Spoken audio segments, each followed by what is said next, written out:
आदरणीय दिदीबहिनी तथा दाजुभाइहरू, आज विश्व कोरोना भाइरसको महामारीबाट आक्रान्त छ र यसका विरुद्धको लडाईँमा सरिक छ र त्यसका विरुद्ध हामी पनि लडिरहेका छौँ। यसै क्रममा मुलुक 62 दिनदेखि लकडाउनमा छ। कुनै मानवीय क्षति नहोस् भन्ने हाम्रो अथक प्रयासका बावजुद यसबीचमा नेपालभित्र हाम्रा 3 जना नागरिकको दुःखद निधन भएको छ। उहाँहरूसहित कोरोना भाइरसद्वारा स्वदेश तथा विदेशमा भएको मानवीय क्षतिप्रति दुःख व्यक्त गर्दछु र शोकाकुल परिवारजनमा म गहिरो समवेदना व्यक्त गर्दछु। बन्दाबन्दी आगामी जेठ 20 गतेसम्म जारी छ। यसले गर्दा हाम्रो समग्र अर्थतन्त्र र सम्पूर्ण देशवासीमा पुग्न गएको अप्ठ्यारोप्रति सरकार गम्भीर र संवेदनशील छ। कोरोना महामारीबाट जनतालाई मुक्त गर्ने, यसबाट सिर्जित सङ्कटबाट मुलुकको अर्थतन्त्रलाई रक्षा गर्ने र रोग तथा भोगबाट आफ्ना जनतालाई जोगाउने कामलाई सरकारले आफ्नो प्रमुख दायित्व ठानेको छ। दाजुभाइ तथा दिदीबहिनीहरू, 1 महिना अघि सम्बोधनका क्रममा मैले आउने साताहरू अझ चुनौतीपूर्ण हुने बताएको थिएँ। फागुन 3 गतेदेखि चैत 29 गतेसम्म झन्डै 2 महिनासम्म सङ्क्रमितको सङ्ख्या दोहोरो अङ्कमा ननाग्नु र मानवीय क्षति बेगर बन्दाबन्दीको पालना हुनुले विश्व स्वास्थ्य सङ्गठनले हाम्रो मुलुकलाई अति जोखिमबाट जोखिमको तहमा प्रगति भएको बताएको थियो। तर नयाँ वर्षको पहिलो हप्ता बितेसँगै महामारीको सङ्क्रमण फेरि विस्तार हुन थाल्यो। यति बेला सङ्क्रमितहरूको सङ्ख्या 600 नागेको छ।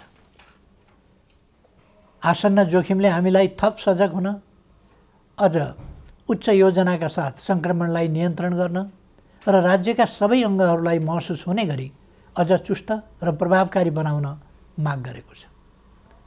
यस महामारीलाई नियन्त्रण गर्न प्रारम्भिक दिनका तयारीमा केही अलमल जस्तो देखिए तापनि हालसम्म आइपुग्दा हामीले लिएका कदमहरू सफल भएका छन्। लकडाउनले जीवनलाई असहज त बनाएको छ, तर यसले सामाजिक दूरी कायम गर्न, केसहरू पहिचान गर्न, आइसोलेसनमा राख्न र सम्पर्कित व्यक्ति पत्ता लगाउन मद्दत पुर्याएको छ। समयमै गरिएको लकडाउन, अन्तर्राष्ट्रिय सीमा नाका र उडानहरू बन्द गर्ने निर्णय र समयमै तय गरेको अस्पताल सेवा सञ्चालन कार्यविधिको तर्जुमा र कार्यान्वयन लगायतका कदमहरूले महामारीबाट हुन सक्ने डरलाग्दो क्षतिलाई जोगाएको छ। यसबीचमा 2 महिनाका शिशुदेखि 81 वर्षीय वृद्धासम्मलाई निको पार्न सकिनुलाई उपलब्धिका रूपमा लिइनुपर्दछ।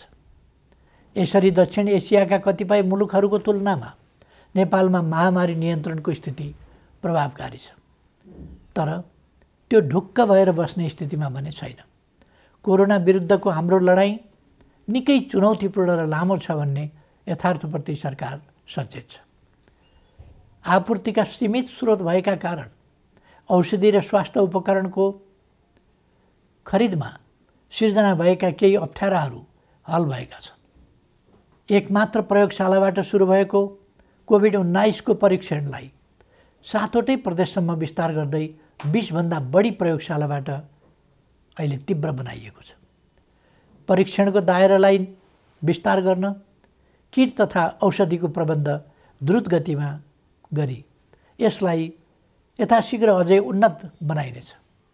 विज्ञहरूले दिएको सल्लाह बमोजिम कम्तीमा जनसङ्ख्याको 2% परीक्षण विस्तार गर्ने योजनामा सरकार छ। प्रत्येक स्थानीय तहलाई कोभिड-19सँग जुझ्न सक्ने गरी स्वास्थ्य सुरक्षा, स्वास्थ्य सेवा, आधारभूत वस्तुहरूको आपूर्ति र शान्ति सुव्यवस्था कायम गर्न सक्ने तुल्याउन सङ्घ र प्रदेश बीचको सहकार्यलाई थप प्रभावकारी बनाइनेछ। खास गरी क्वारेन्टाइनको प्रबन्ध, राहत वितरण, आपूर्ति प्रणालीको व्यवस्थापन र अनुगमनमा स्थानीय तहलाई सक्षम पार्ने गरी साझेदारी अघि बढाइनेछ। क्वारेन्टाइनको सङ्ख्या बढाउने र त्यसको स्तरमा पुनरावलोकन गरी व्यापक सुधार गरिनेछ। आवश्यकता अनुसार बन्द अवस्थामा रहेका होटल तथा उपयुक्त सार्वजनिक संरचनाहरूलाई समेत क्वारेन्टिनको रूपमा प्रयोग गर्ने बारेमा समेत योजना बनाइएको छ। केन्द्रीय योजना र स्थानीय तहको व्यवस्थापनमा सङ्क्रमित नागरिकको स्वास्थ्योपचार र क्वारेन्टिनमा राखिएका व्यक्तिहरूको खानपान तथा हेरचाह व्यवस्थित गरिनेछ। महामारी विस्तार भएको ठाउँलाई सिल गरी त्यहाँ युद्ध स्तरमा परीक्षण तथा नियन्त्रणको कार्यलाई अघि बढाइनेछ। महामारी अहिले फैलिँदो अवस्थामा छ। यस महामारीसँग जुझ्न सबै सरकारी निकायहरू चुस्त र प्रभावकारी हुनै पर्दछ। समयको चुनौती सामना गर्न नसक्ने कुनै पनि संरचनाको नेतृत्वको तत्काल पुनर्व्यवस्था गरिनेछ।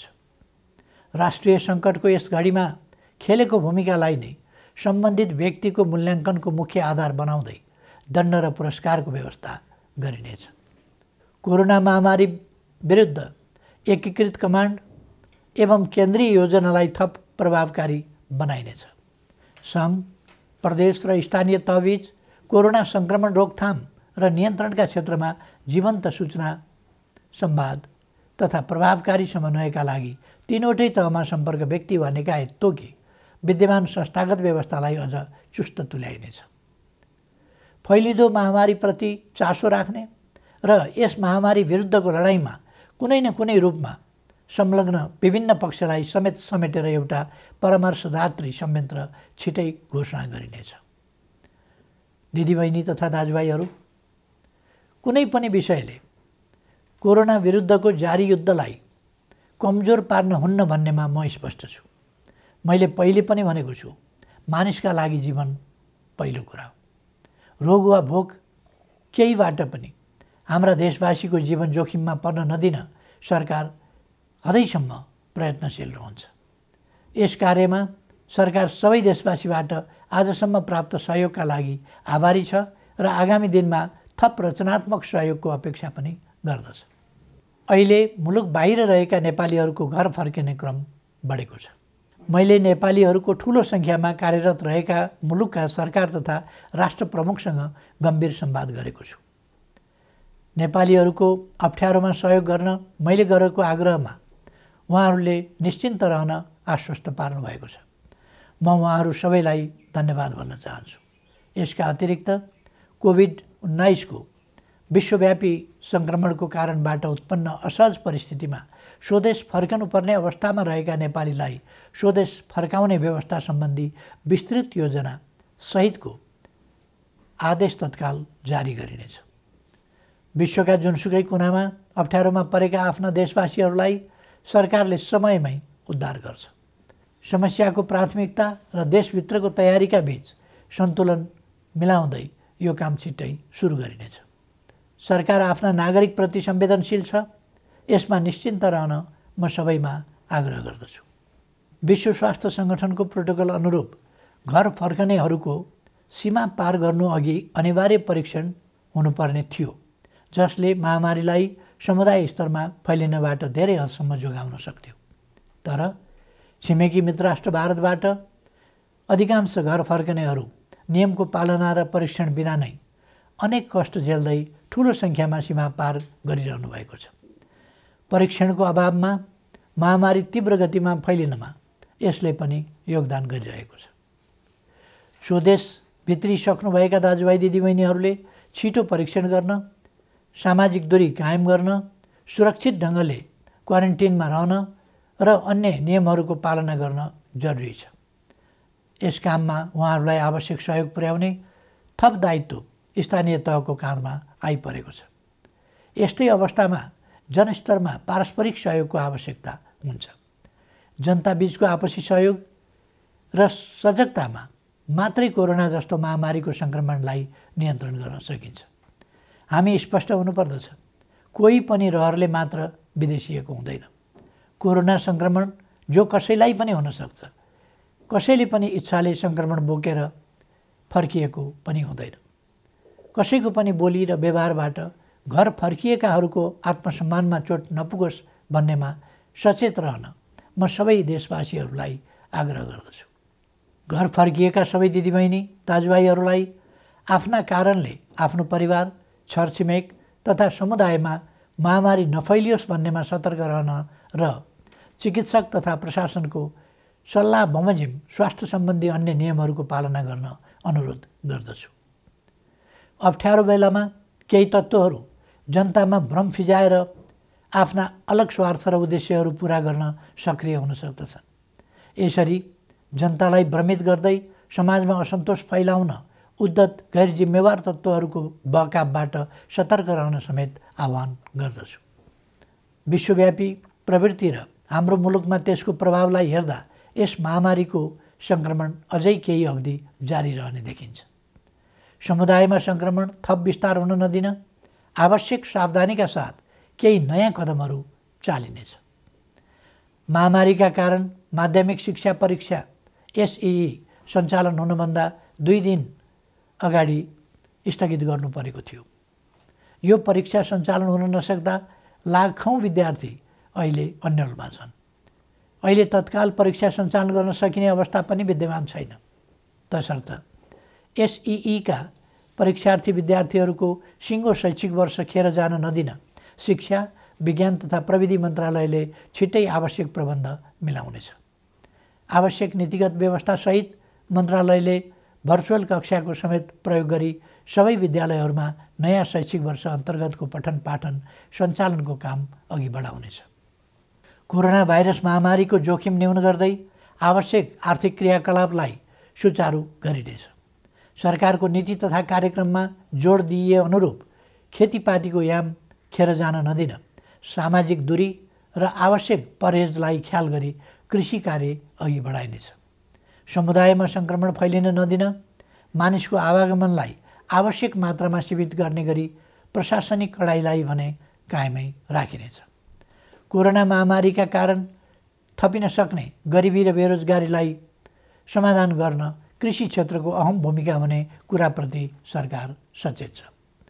ठुलो मात्रामा आधुनिक यन्त्र र प्रविधिको प्रयोग गरी व्यावसायिकीय कृषि उत्पादनको कार्य अपेक्षित मात्रामा हुन नसक्नु, मेहनत तथा लगानी गर्ने उत्पादक र मूल्य तिरेर खरिद गर्ने उपभोक्ताको अहित हुने, तर किसान र उपभोक्ताको बीचमा रहने बिचौलियाले भने अनुचित फाइदा उठाउने जस्ता समस्या कृषि क्षेत्रमा रहेको आजको गम्भीर समस्या हो। यस समस्यालाई सम्बोधन गर्न आवश्यक खाद्य वस्तुहरूको आयातलाई घटाउने, कृषिमा आत्मनिर्भर हुने, क्रमशः कृषि उत्पादनको निर्यात तीव्र पार्ने र कृषि क्षेत्रमा ठुलो मात्रामा रोजगारी र स्वरोजगारी सृजना गर्ने कार्यक्रम हालै संसदबाट नीति तथा कार्यक्रमका रूपमा पारित गरिसकिएको छ। कोरोना महामारीका बीच पनि अर्थतन्त्रलाई चलायमान राख्ने र राष्ट्रिय गौरवका आयोजना लगायत कतिपय विकास आयोजनालाई अगाडि बढाउने हाम्रो प्रयास र प्रयोग सफल भएको छ। कोरोना महामारी बीच पनि माथिल्लो तामाकोशी, मेलम्ची, पोखरा, भैरवा र काठमाडौँ विमानस्थल निर्माण विस्तार तथा रानीपोखरी, धरहरा लगायत पुनर्निर्माणका काम अगाडि बढाउन सकिएको छ। यसले कोरोनालाई छल्दै विकासका काम अगाडि बढाउन सकिन्छ भन्ने पुष्टि भएको छ। अब नियन्त्रणको सीमाभित्र रहन सक्ने थप उद्योगहरूलाई सञ्चालनको अनुमति दिइनेछ।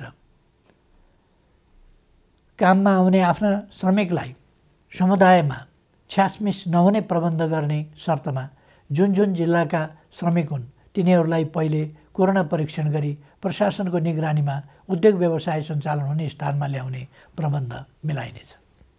सम्बन्धित उद्यमीले आफ्नो व्यवसायमा रहने श्रमिकहरूले तोकेको प्रोटोकल पालना गरे नगरेको अनुगमन आफै गरी त्यसको नियमित जानकारी सम्बन्धित प्रशासनिक निकायमा गराउनु पर्नेछ। यसको प्रभावकारिताको आधारमा क्रमशः थप व्यवसाय सञ्चालनको प्रक्रिया अघि बढाइनेछ। दैनिक आवश्यक वस्तुहरूको आपूर्ति सहज तुल्याउने र आन्तरिक उत्पादन वृद्धिका लागि कच्चा पदार्थदेखि उत्पादित वस्तुको बजारसम्मको श्रृङ्खला अवरुद्ध हुन दिइने छैन। आवश्यक वस्तुहरूको आन्तरिक ढुवानी र आयात निर्यात सहज बनाइनेछ। कोरोना महामारीको असरबाट क्षति भएका औद्योगिक व्यावसायिक क्षेत्रका लागि राहत सुविधाको व्यवस्था सरकारले गर्नेछ। यस्ता सुविधामा कर सहुलियत, शुल्क मिनाहा, कर्जाको ब्याज सहुलियत, सहज ऋणको उपलब्धता, एवं विद्युत लगायतका क्षेत्रमा दिइने छुटहरू पर्नेछन्। निजी क्षेत्र सबल नहुँदा अर्थतन्त्र सबल हुन सक्दैन भन्ने यथार्थलाई सरकारले राम्रोसँग बुझेको छ। शिथिल बन्न पुगेको अर्थव्यवस्थालाई दुरुस्त गर्न आवश्यक आर्थिक पुनरुत्थान सम्बन्धी विस्तृत प्रस्ताव अर्थ मन्त्रालयले छुट्टै जारी गर्नेछ। यस अप्ठ्यारो समयमा अपाङ्गता भएका व्यक्ति वा अन्य कसैको पनि राज्यले उपलब्ध गराउँदै आएको सामाजिक सहायतामा कटौती गरिने छैन। सामाजिक सुरक्षाको दायरा फराकिलो पारिनेछ। योगदानमा आधारित सामाजिक सुरक्षा प्रणालीलाई परिमार्जन गरिनेछ। यस प्रणालीमा आबद्ध सबै श्रमिकहरूको सामाजिक सुरक्षा कोषमा गर्नुपर्ने योगदान रकम हाललाई सरकारी कोषबाटै मिलान गरिनेछ। श्रम गर्नै नसक्नेलाई राहत दिउँ, बाँकी सबैलाई काम दिउँ र आर्थिक रूपमा भर्ते गरौँ भन्ने मान्यतामा सरकार दृढ छ। प्रधानमन्त्रीको नेतृत्वमा रहेको प्राकृतिक विपत्ति न्यूनीकरण तथा समस्या समाधान कोष र गृहमन्त्रीको नेतृत्वमा रहेको प्राकृतिक विपत्ति राहत कोषमा समेत रहेको रकमको महत्त्वपूर्ण हिस्सा कोरोना सङ्क्रमण रोकथाम नियन्त्रण तथा उपचार कोषमा हस्तान्तरण गरिनेछ, जसबाट कोरोना रोकथाम नियन्त्रण र उपचारमा थप योगदान पुग्नेछ। यति बेला विदेशमा रोजगारी गुमेर ठुलो सङ्ख्यामा हाम्रा श्रमिकहरू स्वदेश फर्किनु भएको छ। साथै कोरोना महामारीका कारण नेपालमा कार्यरत विदेशी श्रमिकहरू पनि ठुलो सङ्ख्यामा आफ्नो देशमा फर्केको या फर्कने अवस्था रहेको छ। मुलुकमा विद्यमान र यस्ता विभिन्न ढङ्गले सिर्जना भएका रोजगारीका अवसर, विदेशमा रोजगारी गुमाएर स्वदेश फर्किएका र स्वदेशमै रोजगारविहीन नेपालीहरूलाई उपलब्ध गराइनेछ। यसका लागि आवश्यक पर्ने उपयुक्त सिप र तालिमको व्यवस्था सरकारले गर्नेछ। कृषि, साना तथा मझौला उद्योग, व्यवसाय, निर्माण तथा सेवा क्षेत्रमा स्वरोजगारी सृजना गरी आत्मनिर्भर अर्थतन्त्रको गन्तव्यमा अघि बढ्ने विषय पहिले नै चर्चा गरिएको छ। सङ्घ, प्रदेश र स्थानीय तहको सहकार्यमा पारिश्रमिक सहितको जनसहभागिता र प्रविधि सहितको श्रममूलक विकास निर्माणका कार्यहरू स्थानीय तहमा सञ्चालन गरिनेछ। प्रधानमन्त्री रोजगार कार्यक्रम अन्तर्गतको रोजगार सेवा केन्द्रलाई श्रम ब्याङ्कको रूपमा अघि बढाई सूचीकृत श्रमिकलाई उपलब्ध रोजगारीमा परिचालन गरिनेछ। स्थानीय तहहरूले स्वदेश फर्की बेरोजगार रहेका र स्वदेशमै रही रोजगारीको अवसर नपाएकाहरूलाई रोजगार सेवा केन्द्रमा दर्ता हुनका लागि सहजीकरण गर्नेछ। दिदीबहिनी तथा दाजुभाइहरू, कोरोना भाइरसको महामारी हत्तपत्त नहट्न पनि सक्छ भन्ने वास्तविकतालाई हामीले आत्मसात गर्नुपर्दछ। भाइरसको औषधि छैन, यस भाइरसको पनि औषधि छैन। विज्ञहरू भनिरहेका छन्, यस भाइरसका विरुद्धको नयाँ खोप पत्ता नलागेसम्म यस महामारी विरुद्ध नियन्त्रण गर्ने उपलब्ध उपाय भनेकै हाम्रो आनीबानी र आहार विहारमा आवश्यक सतर्कता अपनाउनु हो। हालसम्मका उपायहरू हुन् भाइरसलाई व्यक्तिबाट व्यक्तिमा सर्न नदिन, सामाजिक दूरी कायम गर्ने र हरेक व्यक्तिमा प्रतिरोधी क्षमता वृद्धि गर्ने। सोचौँ, हुने खाने हुन् वा हुँदा खानेको अचारको रूपमा होस् वा तरकारी, हाम्रा भान्सामा प्रयोग हुने केही तत्त्वहरूमा किन समानता पाइन्छ? किनकि त्यसमा औषधीय तत्त्व छ। हाम्रा पूर्वजहरूले हजारौँ वर्ष अगाडिदेखि गहिरो अनुसन्धान गरेर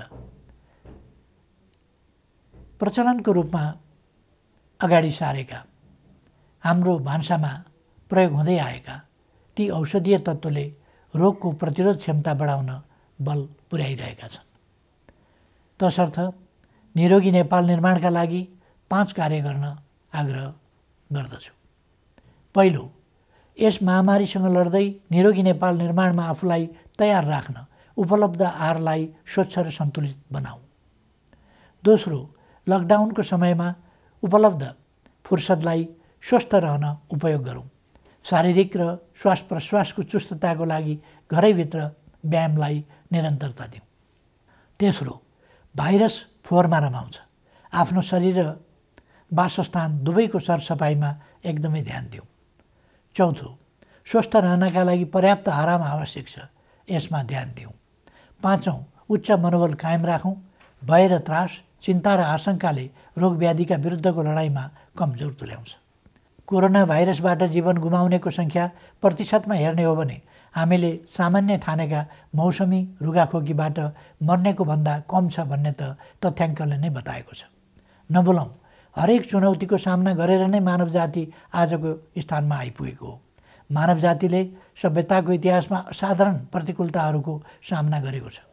हिमयुग जस्ता अनेक कठिन समय पार गरेको छ। औषधि र अस्पताल नै नभएको बेलामा समेत अनेकन महामारीहरूको सामना गरेर अघि बढेको छ। मैले पहिले पनि चर्चा गरेको छु, चुनौतीको सामना गर्ने, लडेको ठाउँबाट धुलो टकटकाउँदै उठ्ने र अघि बढ्ने नेपालीको चरित्र हो। हाम्रो आनीबानी र खानपिन ठिक हुँदा हामी जोगिन्छौँ र कोरोनालाई पराजित गर्न सक्छौँ। त्यसैले सकारात्मक सोच राखौँ।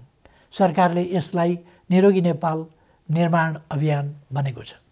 निरोगी नेपाल निर्माणलाई मूल स्वास्थ्य नीति बनाएको छ। प्रकृति मैत्री स्वच्छ जीवन प्रणाली प्रवर्धन गरी नेपालीको रोग प्रतिरोधी क्षमता वृद्धि गर्न निरोधात्मक कार्यक्रम सञ्चालन गर्ने नीति अघि सारिएको छ। हाल कोरोना महामारी विरुद्ध सबै सामर्थ्य लगाउने र कोरोना मुक्त नेपालको स्वास्थ्य सेवामा प्रतिरोधात्मक र उपचारात्मक विधि अवलम्बन गर्न सरकार प्रतिबद्ध छ। नेपालीहरूको मनोबल उच्च छ र प्रतिरोध क्षमता पनि असाधारण छ। यस महामारीलाई सरकारले अघि सारेका विभिन्न उपायहरूसहित आफ्नो उच्च मनोबल र प्रतिरोध क्षमताका साथ पराजित गर्नेछौँ भन्ने मैले विश्वास लिएको छु। सबैमा सुस्वास्थ्यको कामना गर्दछु। धन्यवाद।